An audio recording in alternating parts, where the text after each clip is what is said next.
Merci de m'accueillir. Je commencerai cette communication par un hommage à la société Xerox, qui, avec son benchmarking, cette démarche de marketing qui consiste à comparer les produits pour en tirer les meilleurs, aura été le révélateur fatal, mais nécessaire, de la médiocrité de l'enseignement supérieur français. Et des faiblesses, évidemment. Alors, tout commence en 2003.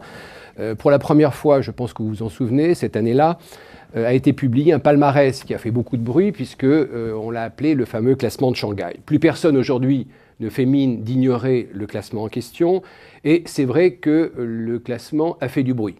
La France y est absente, je pense que vous l'avez tous aussi en mémoire, et notamment, ils sont absents les deux établissements que le monde entier nous envie, qui sont l'École normale supérieure et l'École polytechnique. Les classements qui ont suivi, je rappelle qu'il y a eu environ 40 classements qui ont suivi, ont tous à peu près validé les mêmes données, à savoir que la seule université française qui surnage dans ce naufrage est l'université Pierre et Marie Curie Paris 6. Les autres, on ne sait pas véritablement où elles se situent. Donc jusqu'en 2003, l'enseignement supérieur français a pu faire illusion, et jusqu'à cette année, les présidents de l'École polytechnique, de l'École normale supérieure, pour ne citer que ces deux établissements, pouvaient imaginer régater dans la même compétition que Harvard ou Oxford ou d'autres grandes universités, même si les campus, même si les bibliothèques de ces grandes universités, de ces grands établissements étrangers étaient enviables, on pouvait imaginer en France boxer dans la même catégorie. C'était sans compter avec le fameux benchmarking, à savoir ce révélateur qui est absolument impitoyable. Bref, la France a découvert cette année-là que son enseignement supérieur figurait dans la voiture balai. Alors, première observation, la cotation chinoise est valide. Elle est valide, elle prend en compte ce qui est fondamental, à savoir la recherche, ce qui, par destination et par vocation, est l'enseignement supérieur.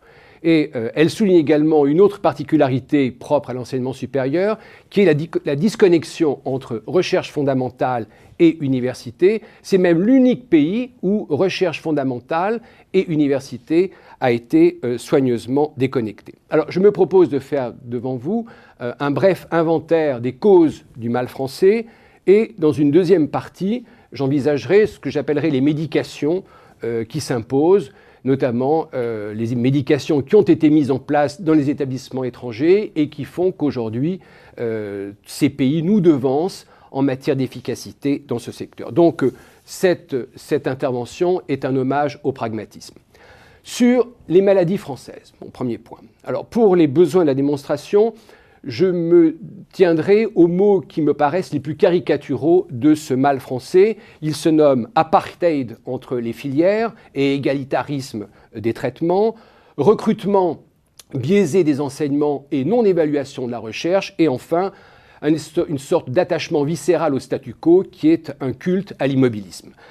Sur l'apartheid et l'égalitarisme. L'enseignement français empile en effet les apartheids. D'abord, apartheid entre universités d'une part et de l'autre, les filières parallèles, minoritaires. Je rappelle qu'il y a d'un côté 2 millions d'étudiants, grosso modo, dans le système universitaire et 200 000 dans la filière grandes écoles. Apartheid ensuite entre les chercheurs. Il y a d'une part les enseignants-chercheurs qui fonctionnent, qui travaillent dans le cadre de l'université. De l'autre, il y a les chercheurs-chercheurs qui sont installés au CNRS et qui sont délestés à vie de toute obligation d'enseignement. Cette partition n'existe dans aucun autre pays sur la planète. Il y a enfin un apartheid au sein même du corps professoral entre les professeurs, les maîtres de conférences, les chargés de cours et, in fine, bien entendu, ce sont les étudiants qui règlent l'addition puisqu'ils sont au contact des chargés de cours qui sont les moins bien armés pour affronter des amphithéâtres et qui sont les moins scientifiquement armés puisqu'ils sont débutants. Après l'apartheid vient l'égalitarisme. L'enseignement supérieur français est en effet anémié par une sorte d'égalitarisme obsessionnel, mais qui est un égalitarisme de pure façade. Chez nous, d'abord, la notion de mérite individuel est rare. Elle est mal vue. Il y a une espèce de passion égalitaire qui a par exemple supprimé toute modulation salariale, à ancienneté et à statut égal, à Bastia, à Corté, aux universités de Bastia ou de Corté, je crois qu'il y en existe, on a le même salaire qu'à la Sorbonne, soit qu'on soit enseignant publiant, c'est-à-dire qu'on soit investi dans sa mission ou qu'on soit un agent stérile de la fonction d'État. Les salaires sont également identiques. Ils sont identiques, mais ils sont également bas. J'ai pu observer dans mon étude qu'ils sont en moyenne entre 2,5 fois et 3 fois inférieurs à ce que l'on trouve dans l'enseignement supérieur de qualité internationale, à savoir suisse, hollandais, britannique, canadien ou américain. Et bien entendu, 2,5 fois ou 3 fois inférieur, c'est même dramatiquement beaucoup plus élevé si l'on prend en compte les stars des grandes universités américaines, mais qui sont la plupart du temps hors course.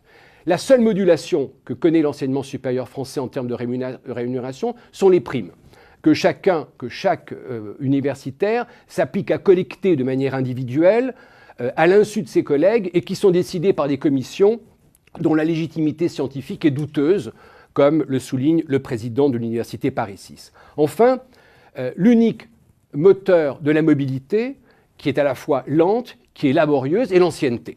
En conséquence, le milieu universitaire français s'anémie, il n'aimante plus les meilleurs, il n'aimante pas les meilleurs. Le recrutement extérieur se fait essentiellement en provenance des ex-colonies, de la Roumanie et de l'Italie.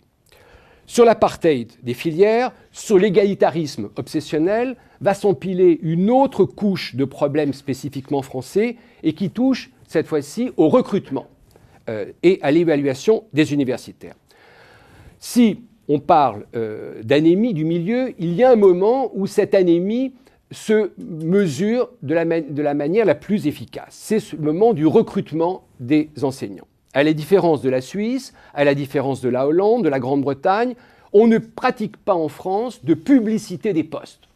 On ne pratique pas non plus de libre audition par les établissements recruteurs des candidats qui les intéresseraient. Les candidatures sont d'abord validées par une commission extérieure, par un organisme extérieur nommé CNU, dont les membres sont majoritairement nommés non pour leurs compétences scientifiques, mais pour leur appartenance syndicale ou leur appartenance clanique.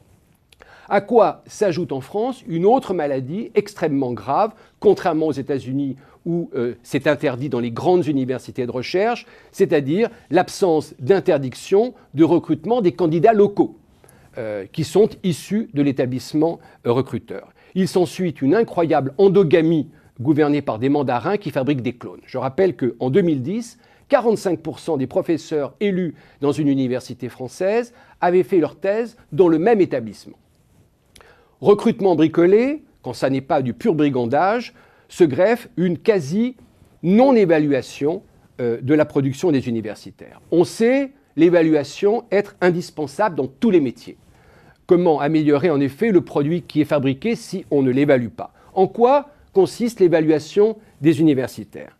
L'enseignant-chercheur doit rendre des comptes sur sa production. L'évaluation prend des formes diverses. Généralement, il s'agit des publications savantes dans des revues scientifiquement cotées ou dans des livres pour ce qui concerne le secteur proprement sciences humaines. Il y a l'investissement personnel de l'intéressé dans la vie de l'établissement et, comme en Suisse ou en Grande-Bretagne, on prend également en compte l'investissement de l'intéressé dans la vie de la cité, dans la vie de la société.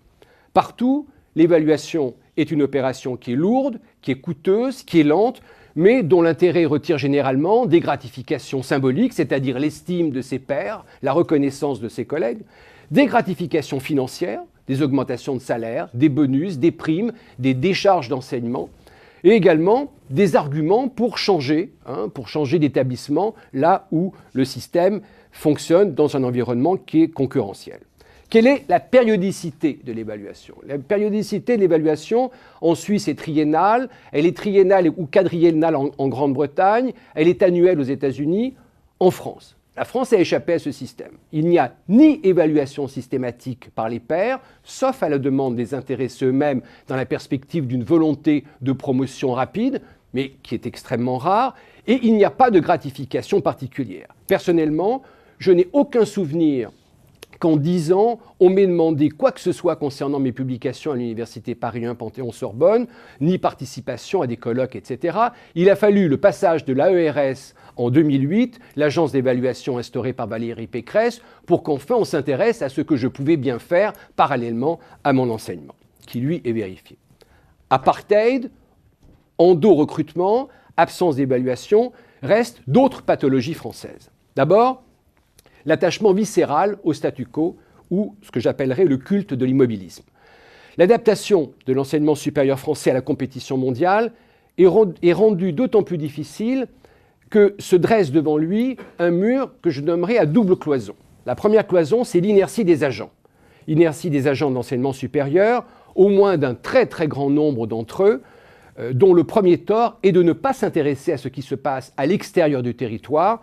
Il y a là un provincialisme chauvin absolument pathétique. Absolument pathétique. Les conséquences, évidemment, sont calamiteuses. Inertie des agents, vient ensuite un second obstacle au changement qui est le culte de la rente. Avec son mot d'ordre, que rien ne change, nous sommes les meilleurs, il nous faut simplement des moyens supplémentaires. Que l'université française ait si peu changé ces 40 dernières années, hormis la massification dont elle a fait l'objet, a une explication qui est très très simple. Tout ce que la France compte comme agent d'influence, comme décideur, que ce soit patron, des journalistes, des hommes politiques, est issu, à l'exception de la seule filière médicale, de filières qui sont microscopiques, de filières qui sont parallèles, et j'ai nommé les grandes écoles.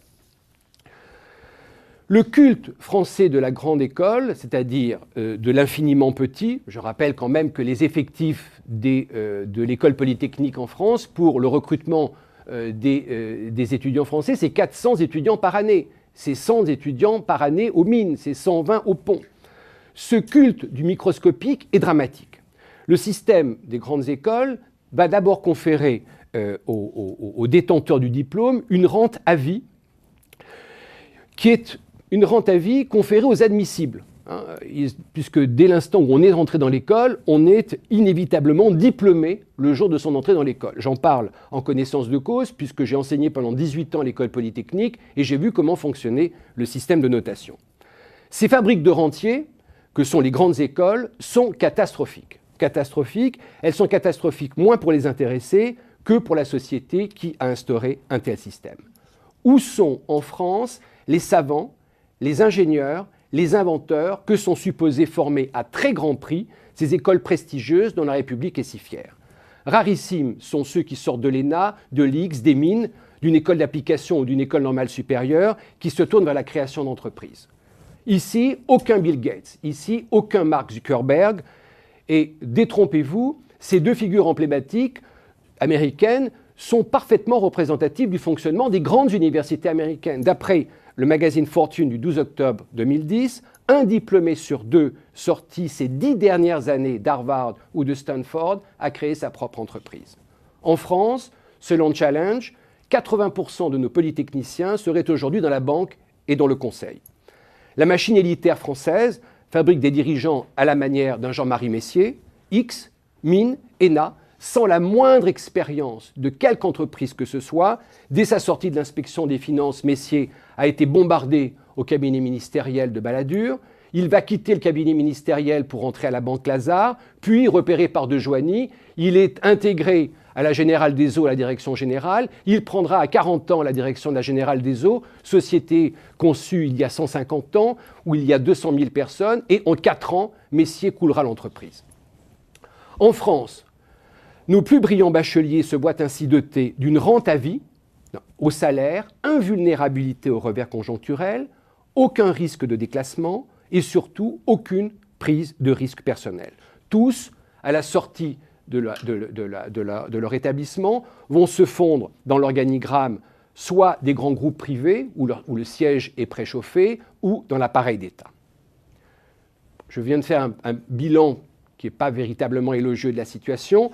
Je préconiserai sans doute quelques solutions. D'abord, je crois qu'il faut repositionner l'enseignement supérieur sur la recherche, ce que sont une nouvelle fois tous les établissements supérieurs prestigieux sur la planète.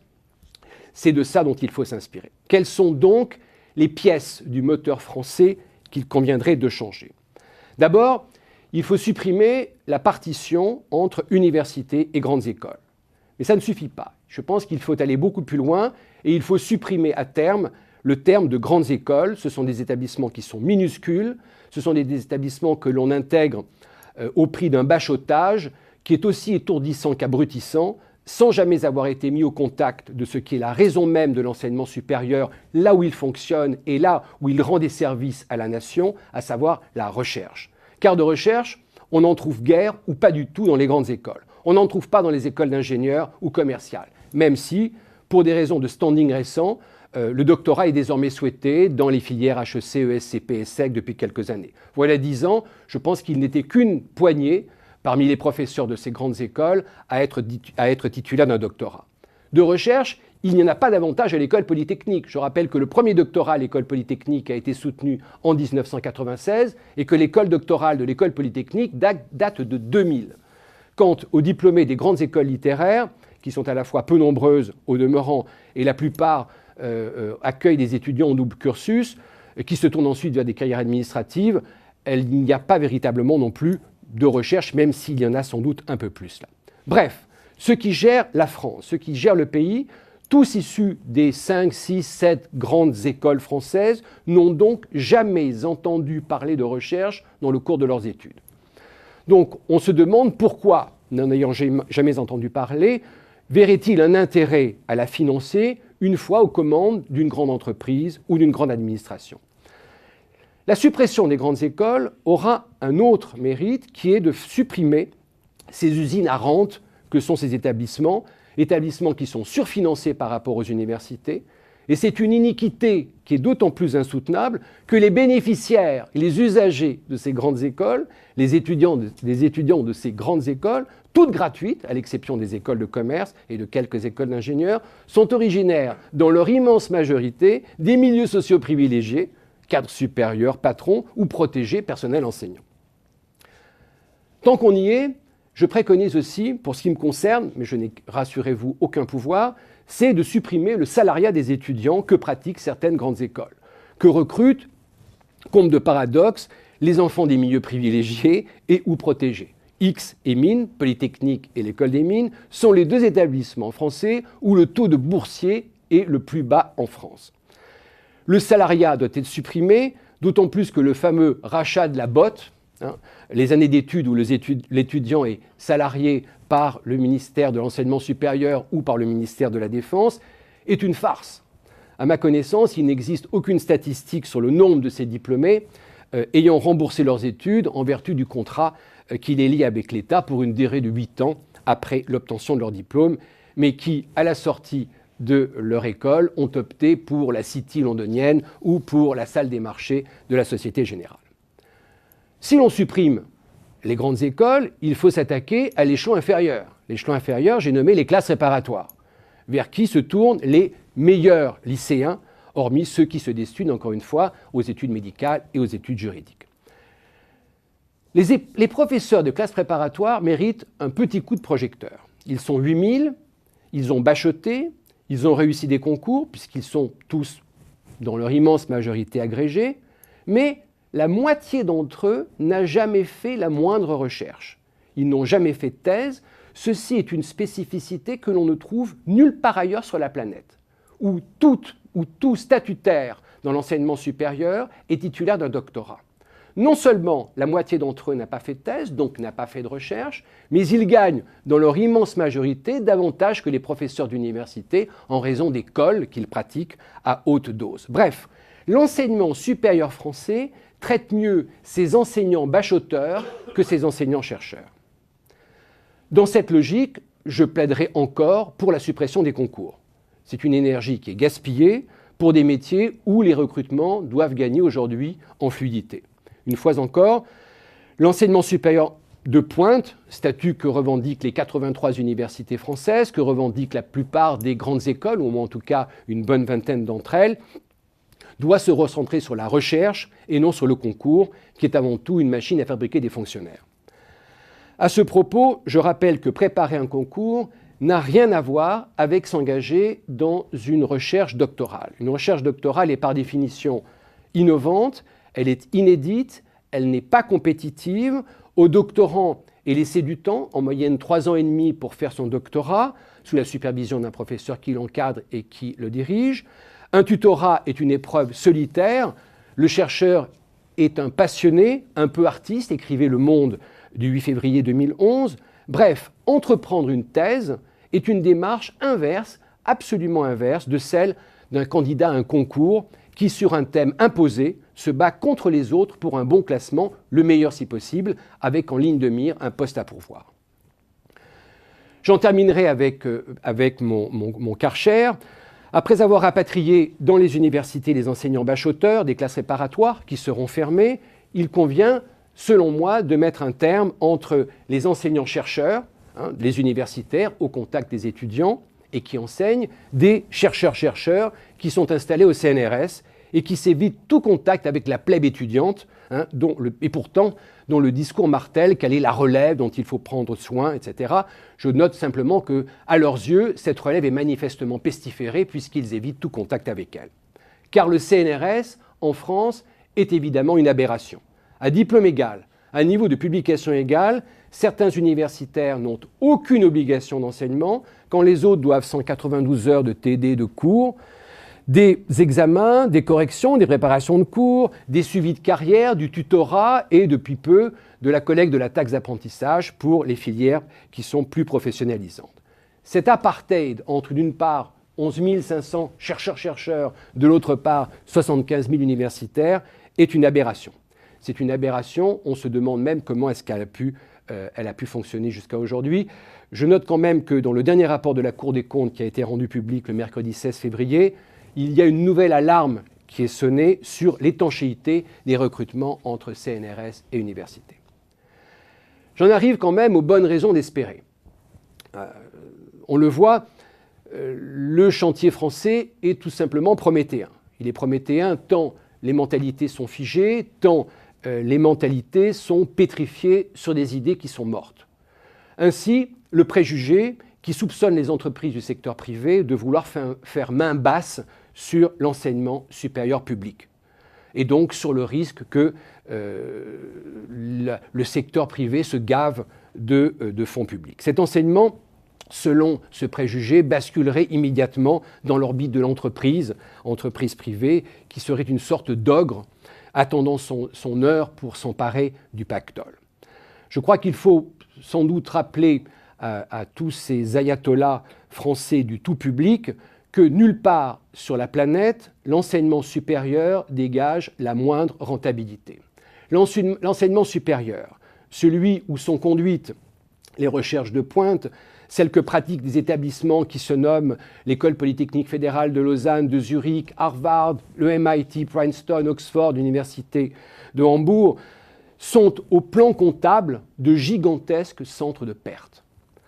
En dépit des droits d'inscription de l'ordre de 30 000 $ en moyenne par année à Columbia University, l'université assume des pertes considérables. Elles ne sont couvertes à hauteur de 80% que grâce aux dotations, grâce aux abondements de l'État fédéral, grâce à l'abondement de l'État de New York, de la ville de New York et de toute une série de ressources générées par les brevets et les licences. Donc même une société, même une entreprise, même un établissement comme Columbia University avec des droits d'inscription de 30 000 $ est un gigantesque centre de pertes. Bref, l'enseignement supérieur n'est pas un centre de profit et il faut cesser d'agiter ce spectre français d'un secteur privé qui rêverait de faire main basse sur lui.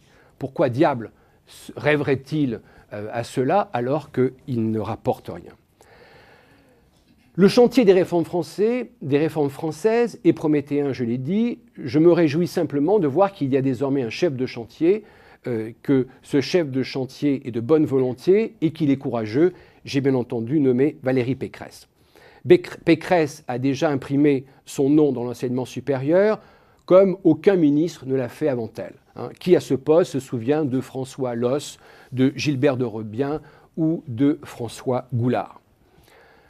Au vu du fonctionnement des grands systèmes d'enseignement supérieur étranger, ce à quoi je me suis attaché dans mon ouvrage, je me permettrai de récapituler très brièvement la feuille de route idéale à mes yeux.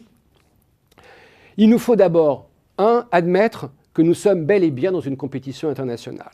Et il faut prendre très au sérieux les verdicts internationaux, même si les conclusions que l'on peut lire sont cruelles pour nous. Les indignations que nous montrons, nos indignations outrées face à ce palmarès, face à ces palmarès, sont tout simplement pathétiques. Deuxièmement, Il faut donc accélérer l'adaptation du moteur universitaire français aux normes académiques mondiales en cessant de nous rengorger une fois pour toutes sur nos différences. Hormis quelques ethnologues étrangers, nos particularismes hexagonaux n'intéressent personne. Donc, dans cette perspective, il faut impérativement nous mettre à l'anglais. L'anglais est impératif, tout comme est impératif le suivi de ce qui se passe dans les grands établissements étrangers. Et quand je dis les grands établissements étrangers, je ne cite pas uniquement les États-Unis. Il y a là encore une fois un tropisme qui n'est qu'un snobisme français, qui est de s'intéresser uniquement aux États-Unis. Donc sur ce plan-là, je reviens à mon propos initial, sur ce plan-là, le benchmarking est évidemment nécessaire et j'observe que le secteur d'activité où le benchmarking est le plus actif, qui sont les écoles de commerce, comme par hasard, les écoles de commerce françaises sont sans doute le secteur qui est le plus dynamique à l'international, qui est le plus remarqué au plan international parmi tout l'ensemble de l'enseignement supérieur français. Puisqu'il est question de compétition, il faut évidemment en introduire, en réintroduire entre nos établissements supérieurs. Le terme même de compétition est un terme qu'il faut revendiquer. Les mêmes universitaires qui gémissent au mot compétition sont souvent les mêmes qui ont livré une guerre fratricide pour décrocher la meilleure place au concours d'agrégation et ainsi écarter sans le moindre sentiment leurs copains, leurs meilleurs amis de taupe ou de cagne. Il faut enfin, et j'en terminerai avec ça, il faut enfin mettre la recherche fondamentale au centre de la réforme et permettre à toutes les sociétés, privées et publiques, qui le souhaitent, de pouvoir y associer leur recherche appliquée. La fertilisation des deux recherches, fondamentales et appliquées, est bénéfique à tous les participants et, au final, est bénéfique à l'ensemble de la société. Il faut donc cesser de considérer la recherche appliquée comme un détournement de valeur, comme un hold-up, comme un pillage de biens publics. C'est tout simplement une vision grotesque de ce qui n'est fondamentalement qu'une synergie. Comme on peut le constater, il y a beaucoup de pain sur la planche. L'avenir de la prospérité française est aujourd'hui fortement en question. Et à mon avis, l'avenir de la prospérité française est au prix de ces réformes. Je vous remercie.